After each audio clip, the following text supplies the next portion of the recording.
Trae. Come on, it's the day with Trae. Pump it up, pump it up. Trae. Come on, come on. With Trae. Pump it up, pump it up. It's the day with Trae. This is the day to gain inspiration, to make a positive change in the nation. We're inviting you to partake in conversation, to raise your vibration. It's the day that we will all celebrate all of our peeps that make this thing elevate. Watch the negative fade away, cause it's the day with Trae. Grand Rising, everyone. Welcome to the Day with Trae. I'm your host, Trae Holiday. I get to welcome you to a magnificent Monday, our last Monday on the Day with Trae for 2025. So I'm so excited for my guest who's in the building. We got Lyndsey Williams here. We're going to be talking all things Kyla Care Therapy, and I'm so excited to get into her particular form of therapy, which definitely is needed, and I'm so glad she's here to tell us more about it. But as you know, I'm glad you're here as well, y'all. I missed y'all, and I'm so excited that Big O was able to step in and take on the reins for me the last couple of weeks while I was traveling. So grateful to our Converge Media team for always supporting the Day with Trae and myself. Always a beauty to be a part of a team. But y'all know this is also the top of the show. So why I'm glad you're here is because y'all are helping us grow. Go ahead and share the show with others who you feel could benefit from our daily dose of dopeness we give you on the Day with Trae. And as always, if you cannot watch us, you can always listen to us anywhere you find your favorite podcast. Just search Converge Media Network and The Day with Trae, and you will find us there. Well, of course, y'all know I gotta come back bearing amazing stories. And one of them is to be able to experience communities that you're not a part of. So when I travel, I always work to try to connect with local communities. Where are people at? What does it look like to live here, to be a thoroughbred line, right, of your community, to be a true fabric of your community. And I got to experience that with some folks. And I promise you this, there's always things you can learn from diving into other communities and being around other people. And I learned so much, y'all, in terms of the fortitude it takes to keep a community together. There's some real intentionality you have to have behind it. It isn't just because we live in the same vicinity, our kids go to the same schools, or we shop at the same grocery stores, or we patron the same libraries. It is that you have to build relationships. Now, all year I've been talking about building relationships because it truly is something that is a part of community building, but it's also something that is enriching our lives. When we think about being able to be humans on this planet, to have the ability to choose how we move through our lives, I promise you that when we choose to be a part of something bigger, greater, grander than ourselves or our families even, that there's something really special about that kind of connection. Not only is it formalized based on your choice, but it is also solidified based on your continued commitment. So when I'm out and I got to experience this, I said I have to bring this back to y'all because I was so inspired by the relationships that are being built in the Black community in Spokane that I was like, yo, there's some things that we could be doing greater here. There are some ways that we could be supporting each other even more. And this is a message we can all use, right? We can all take something from this and do some self-reflection on how are we showing up in relationships and in our community. Are we some of those folks that just kind of go to work, go home because maybe you don't have time for community building? I understand it, but I'm going to encourage you, push yourself a little bit and seek out being a part of community. I always talk about community-based organizations in your area because that's an easy place to start, but there are plenty of other places to start. And you can do this just about anywhere. As I mentioned, there are libraries that have bulletin boards. Grocery stores oftentimes have bulletin boards. You can find some communities that are there making sure folks know about all of the great work they're doing. Maybe it's a knitting circle in your community, or maybe folks love, the local high school football team and everybody goes to those games. Whatever it is that is really, prevalent in your community, if you're not a part of it, find a way to get connected. And if you're somebody who says, maybe I don't want to be around a lot of people, you can also find some things to do that might not be the most popular things, but they're still building community. So I encourage you to check out your community boards, seek it out through librarians or other folks who really may be in the know about what's happening in your community so you can be engaged and involved. Well, after this short break, up next, we got Lyndsey Williams in the building. We're going to be learning all about Kyla Care Therapy. Y'all don't want to miss it. Stay tuned. You're watching The Day with Trae. Get ready for the 2025 Bullet Lecture in American History at the Seattle Public Library Central Branch. On Thursday, December 4th, Eve L. Ewing, author of Original Sins, will share her perspective on the American educational system and how it has shaped our shared history. Reserve your spot today. Hey, you want some coffee? Ain't the same. You don't know what you're talking about. I know exactly what I'm talking about. Acts on Stage presents Detroit 67. This award-winning story chronicles a family having a house party while the city is on fire, and a country dancing to the new sound as it finds itself in the dust of one of the most explosive periods in American history. It seems like it's all coming together and falling apart. You talking that slick talk with me when I've been drinking? I'm not trying to cause you any trouble. You've been this whole time as a bunch of trouble. What the hell you doing in Detroit? This Seattle debut runs November 14th to the 23rd at Acts on Stage Theater. Get down with the get down of Detroit 67. Son of a nutcracker! Elf the Musical sparkles at Fifth Avenue Theater. Follow Buddy from the North Pole to New York City as he searches for his dad, who just might be on Santa's naughty list. With laughter, dazzling tap dancing, and plenty of holiday cheer, Elf the Musical is the perfect outing for your family. Don't miss the holiday spectacular. Elf the Musical at Fifth Avenue Theater, November 28th through December 28th. Get your tickets today at fifthavenue.org. What's up, Seattle? It's your boy Cuddy here tapping in just to let you know that no matter where the place to be, King County Metro will get you to where you need.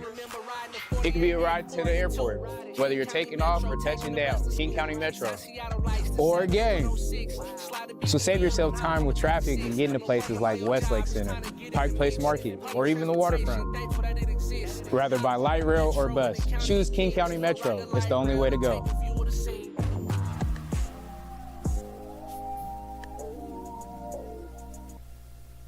Welcome back, everyone, to The Day with Trae. I'm your host, Trae Holiday, and joining me right now, we have Lyndsey in the building. Hi. Hi. How are you? I'm well. How are you doing? I'm doing great. Good. It's so good to have you here. Thank you. It's good to be here. Yeah. Congratulations on a successful year. Thank you. Yes. Well, this is such an important topic, right? We're talking about mental health, but you do a very specific kind of therapy. So I want to dive in first to your beginnings and your background. What got you saying, I think this is going to be the path for me? Yeah, well, I'm a licensed clinical social worker by profession. So when I first got out of grad school, I was offered a job at a hospital in a women's wellness clinic. And that was just mainly because I speak Spanish as a second language, and they had a Spanish-speaking population, so I started working there. And as a social worker in the clinic, I could kind of see that people were really leaning on me to check for safety or risk or look for resources and hand things out to people. And all of those things are important, but I thought that, maybe my role could be more engaged in like women's health in general. And so I started doing more research on that and just trying to figure out what I wanted my niche to be, because I was thinking about going back to grad school again. And one of my supervisors just told me, really dig deep into what you're doing.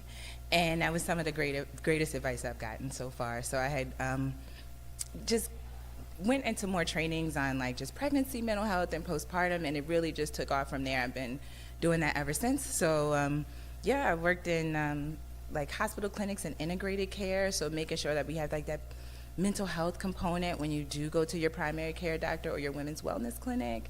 And about 3 years ago, I just became fully independent. So I took all of those skills that I would, bring to the hospital space, and I created my own business from that. Wow. you know, it takes a lot to say, you know what, I can do this for even more people or do it my way. What was that decision like to branch out and create Kyla Care Therapy?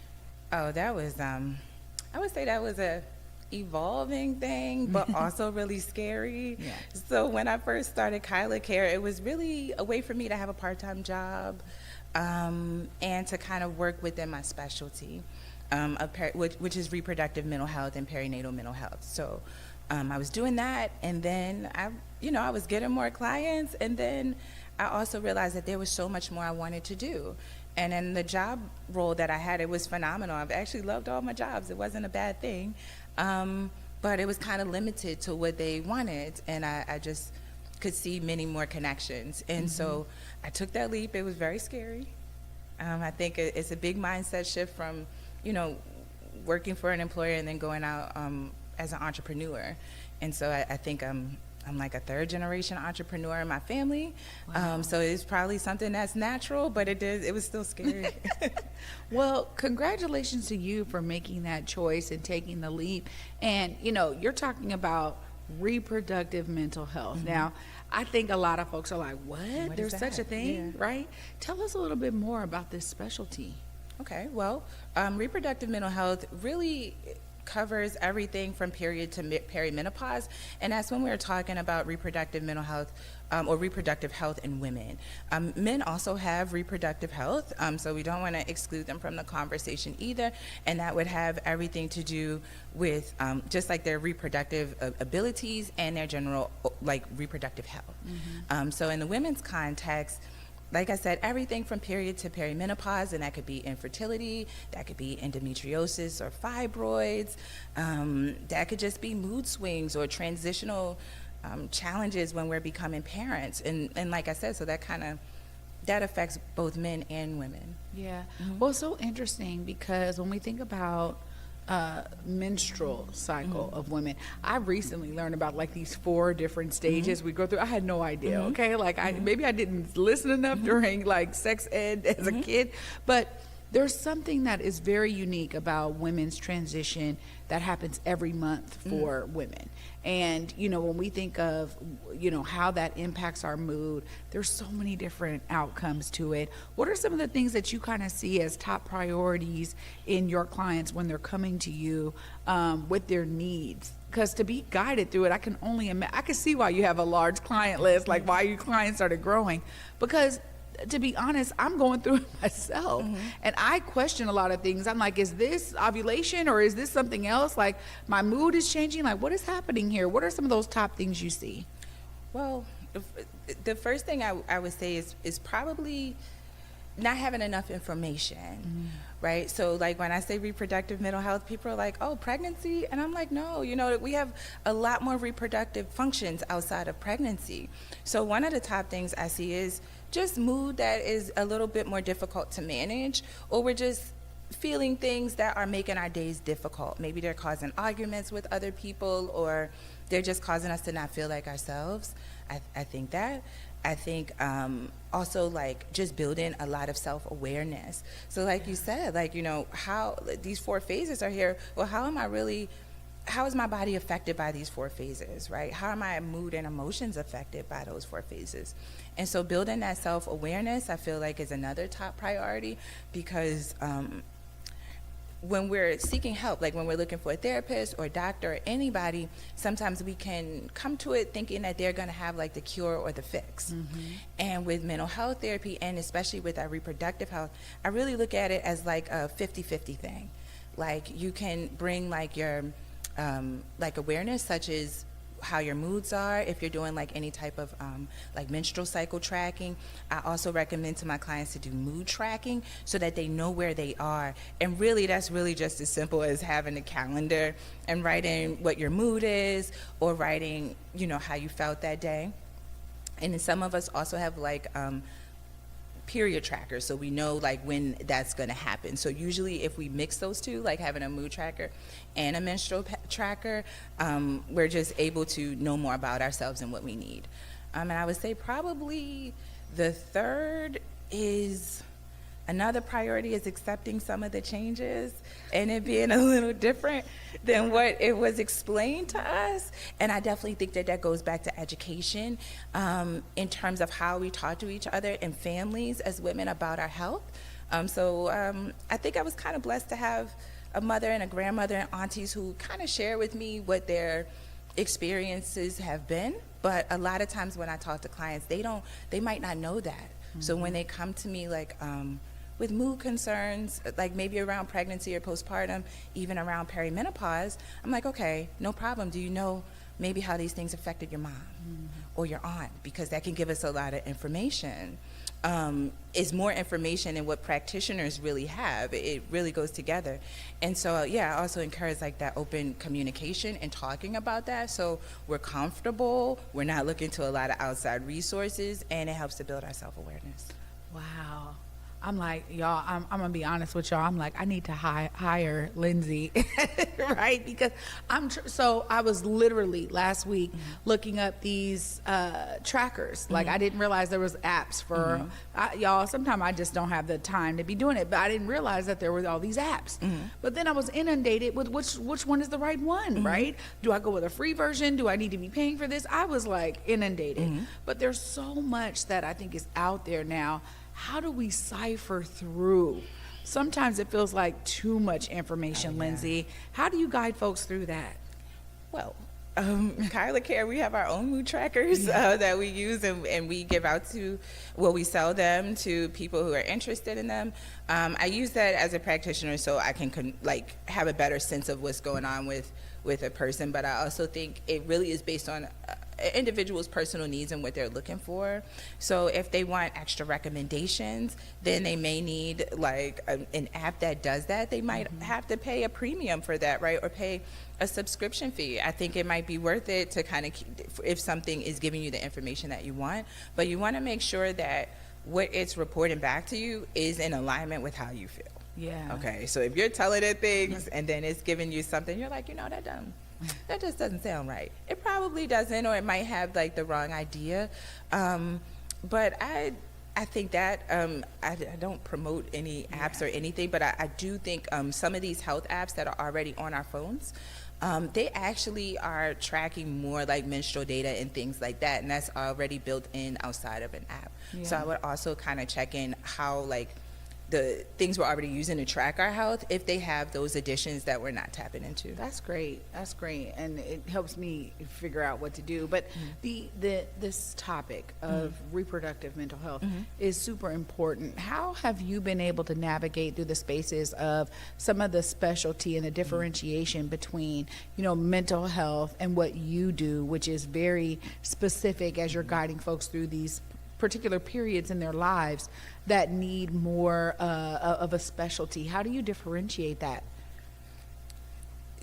I think the main way to differentiate it is if we think that a reproductive health issue, whatever it may be, is the direct cause of this mental health change. So if we think, every time I have heavy menstrual cycles, I feel this way, but usually when that's not happening, I don't. That would maybe be a reproductive mental health issue. If we know that maybe, like I was sharing earlier, if we know that there's like common mental health outcomes for people in our family. So some people, they do notice, if they're kind of keeping track of it, that women in their family have postpartum depression. It's more of like a genetic thing that happens. Those are things that can kind of really inform us, and then they also they really would help us to put our finger on the idea that this might be a reproductive mental health change, right? So I think the main way to differentiate for reproductive mental health is if it really stems from one of those conditions, or if that's going on in your life. Yeah, tell us, because we're nearing the end, but I want you to be able to tell us what is important for folks to understand when they are thinking, wait, like, is this something I need to be diving into? How do you guide folks to assess their needs. I mean, you're talking about mood changes, a lot of things around our reproductive health, which are so important. How, do you think folks can kind of try to identify some of those things in themselves before they even make that decision, like, oh my gosh, I need something additional. Like, I need Lyndsey in my life. I need somebody who does this. What are some of the things that you help folks understand? Well, I think, for one, Kyla Care, we offer therapy in a lot of different ways. So one thing that makes us pretty distinct is we have short-term models and long-term models. When we talk about therapy, some people are like, wow, that's a long, winding road. I don't know where it's going to lead to. So we have, like, short-term options, which I think are important. People, we do, if you think that something is happening, if you think you're not feeling like yourself, you might need to have a consultation with a mental health professional. You might just have to get that recommendation. And they might tell you, hey, yeah, therapy could be recommended. This is what that would look like. Or they may give you, other strategies if that doesn't seem, like the best thing. I know that Kyla Care also has like digital tools. So we have like digital workbooks and things like that. And that helps to build awareness too. So I definitely recommend like workbooks because they can help you to just do some self-exploration maybe before you're ready to take it to another person. So that's another reason why, Kyla Care, we have 3 components. So we do have like individual therapy, short-term and long-term. We also have like our digital wellness tools, and that covers perimenopause, postpartum, infertility cycles for couples and for single people.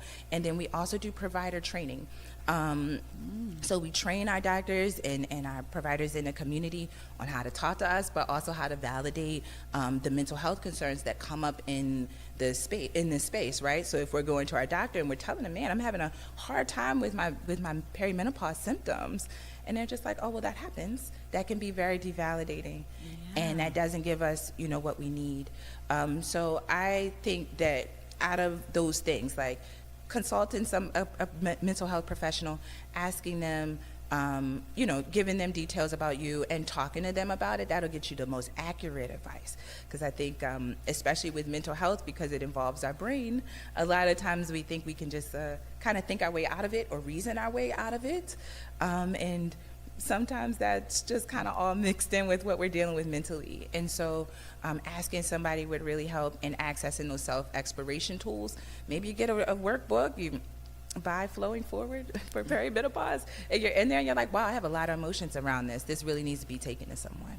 So I think that it's a couple of ways to figure that out and to get involved. It wasn't until I had our menopause mentor, Danielle, on the show that I learned so much about perimenopause. And it allowed me to identify, like, oh, I think I'm going through that. Yeah. But there's so many people who don't even know about it at all. Yeah. What are some of those top symptoms that you're aware of for folks to kind of look for? For perimenopause specifically, I think one of the top ones that I actually see is anger and high irritability. So maybe noticing like extra family conflicts going on. There was a period, I love you, Ma, but it was a period where, me and my mom would be like going back and forth a lot. And I'm like, like, we have to get like that hormone panel checked, right? In all seriousness, I think, especially when it comes to perimenopause, there's been a lot of stigma and jokes. We make jokes about hot flashes and things like this. All of these things affect our mood. So first one is probably anger. Second one is like depressive feelings, okay? And so feeling sad or disinterested in things that would normally bring you joy. Even anger and depression are really kind of the same emotion. So sadness and anger go together there. And then I would also say third, but these are kind of all like on an equal level, to be honest, is anxiety. And that really has to do with the hormonal changes that we're having during perimenopause, where it can feel like there's an alarm going off in our body and we just don't know why, and we feel very on edge. Maybe not wanting to be as social as we normally would, or, we might find ourselves thinking of like just catastrophic scenarios that we would just never kind of consider before. And again, like those are a big result of just hormonal changes in the brain. One of the biggest things I try to help people to understand is these are all brain changes, which is why it feels the way it does. So it's not just like hormones floating through our body. Our brain is really designed to make a lot of these changes, and because of that, it can because of that and what we've already experienced in life, it can put like a layer on what we've already experienced. So let's just say we're having these hormonal changes, but we've already been like under a lot of stress. These symptoms would be like more amplified. Ooh, girl. Oh, I love this. Lyndsey, you are brilliant, and thank you for your services. Of course, if folks are wanting to learn more, if they've heard what they needed out of this amazing interview, and they need to connect with Kyla Care Therapy, please look right there. Let them know how they tap in. Well, you can follow us on Kyla Care Therapy. On Instagram at Kyla Care Therapy. You can also go to our website to find our digital wellness tools and ways to book at www.kylacaretherapy.com. Wow. Lyndsey, thank you so much. Why Kyla Care? Kyla means village. I was looking for a word that meant village, and I came across a lot. And Kyla was, kind of feminine and cute and 2 syllables, and so it just worked out. I like it. Well, thank you so much for joining me today. Thank you. And being our last Monday guest. We used to do Menopause Mondays. This was an extension of that. So thank you so much, for being with us today. Thank you for having me. Absolutely. Wow, y'all. Of course, I'm already like wowed. I'm going to wrap it all up after this break. Stay tuned. You're watching The Day with Trae. Hey friends, Victor Gordon here. You see the shots and you see the vibe. I gotta give a huge shout out to the man, the myth, the legend, Jordan Summers and Summers Media. Seriously, Jordan doesn't just take pictures, he captures the essence. Every time I step in front of that lens, I know it's gonna be a moment. If you're trying to get your right shots, the ones that truly stand out, hit him up and tell Jordan that Basa sent you.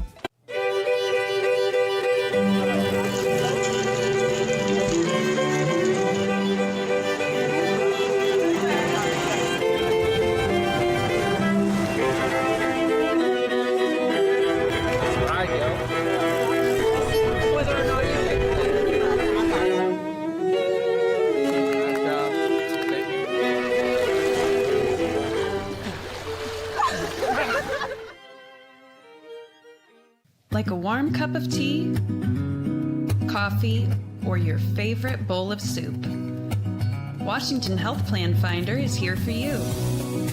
Whether you're exploring your options or need help finding a health insurance plan that meets your needs, you can count on us.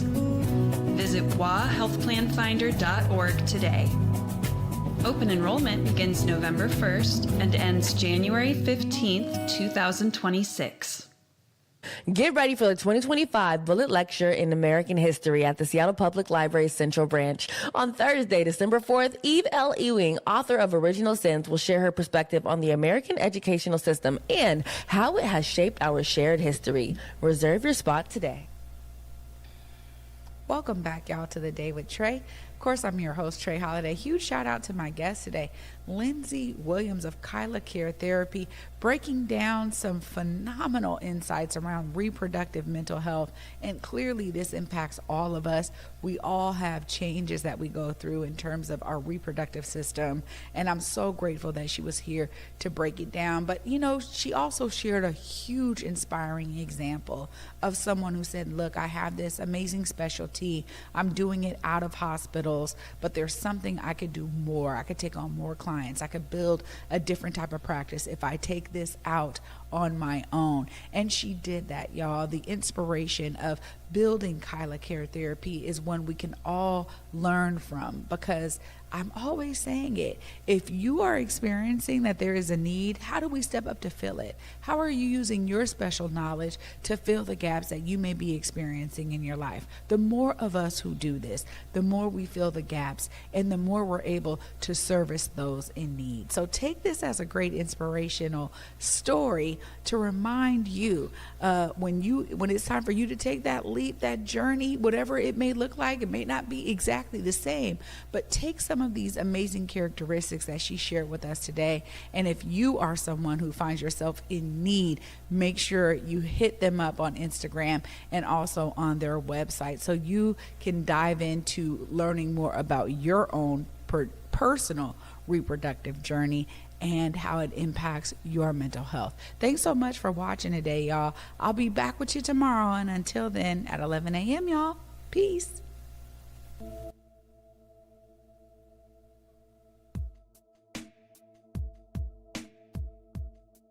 Converge Media produces culturally relevant content for Black and urban audiences. Our coverage is raw, transparent, and objective, praised by community leaders, government officials, and residents. Support Converge Media today via Venmo, Cash App, or PayPal at Converge Media.